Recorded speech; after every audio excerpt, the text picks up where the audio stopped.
Oke rakyat, oke masyarakat, kembali lagi dengan saya di channel Koko HW, channel Koko HW. Kali ini kita akan membahas tentang permasalahan sosial lagi.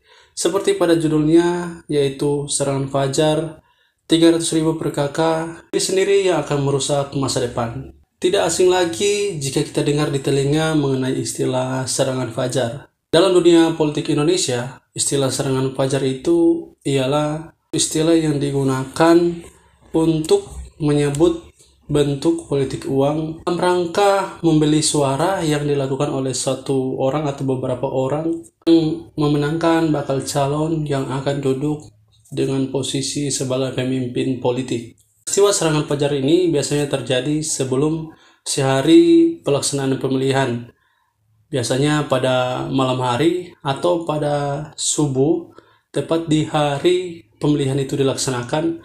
Dan bahkan ada juga peristiwa serangan fajar ini diberikan tepat pada saat sebelum kita masuk ke tempat pemungutan suara. Untuk jumlah nominal yang diberikan itu bervariasi, ada yang 300.000 per kakak, ada juga 100.000 per orang, dan juga ada dalam bentuk sembako yang dibagikan ke masyarakat berupa beras, gula, supermi, dan lain-lain kebutuhan pokok dapur. Hal tersebut biasa terjadi pada saat ada pemilihan atau pelaksanaan pemilihan umum calon pemimpin politik.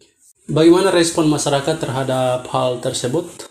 Ada yang menerima, ada juga yang tidak menerima. Nah, bagi yang tidak menerima, mereka pertama tidak menerima karena memang mereka ketahui bahwa ini adalah salah satu pembelian suara hak pilih mereka yang nanti akan menentukan masa depan mereka.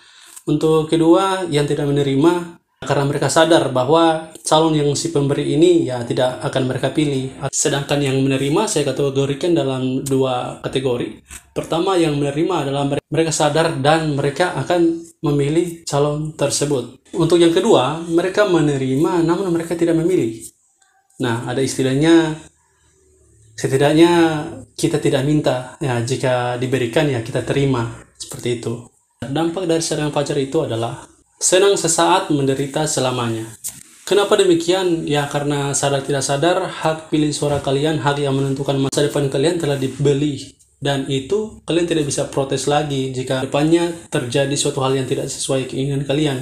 Karena hak pilih kalian, hak suara kalian secara nyata-nyata telah dibeli oleh si calon ini. Hanya karena kesenangan sehari saja. Foto yang kalian pilih itu benar-benar mensejahterakan dan membangun? Kalau tidak, gimana?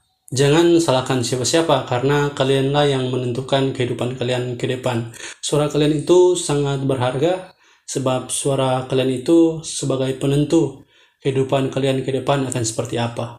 Saran saya, pilihlah calon pemimpin yang benar-benar mensejahterakan dan membangun, dan yang pasti tidak melakukan yang kita kenal dengan serangan fajar itu. Gimana ya kalau misalkan peristiwa tersebut sudah menjadi hal biasa atau tradisi di masyarakat?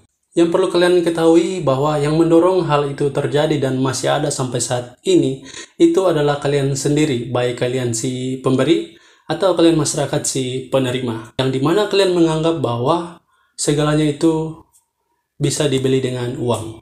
Bahkan harga diri pun dalam bentuk hak pilih dan hak suara. Jangan jadi masyarakat yang seperti itu dan jangan jadi pemimpin seperti itu. Mau jadi apa anak cucu kita ke depan kalau hari ini kita masih mengiyakan hal-hal yang seperti itu?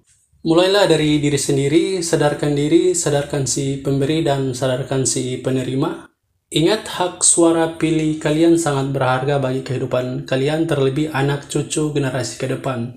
Pilihlah pemimpin yang berintegritas, bertanggung jawab, jujur, serta menjunjung tinggi moral kemanusiaan yang adil dan beradab. 300.000 per kepala keluarga tidak bisa menjadikan keluargamu sejahtera. Serangan fajar tidak bisa membuatmu kaya. Jika ada demikian, kamu menemukan hal-hal demikian, maka laporkan. Akhir kata, memilih sesuai ketulusan mensejahterakan kehidupan. Bukan soal uang, tapi soal hidup ke depan. Itu.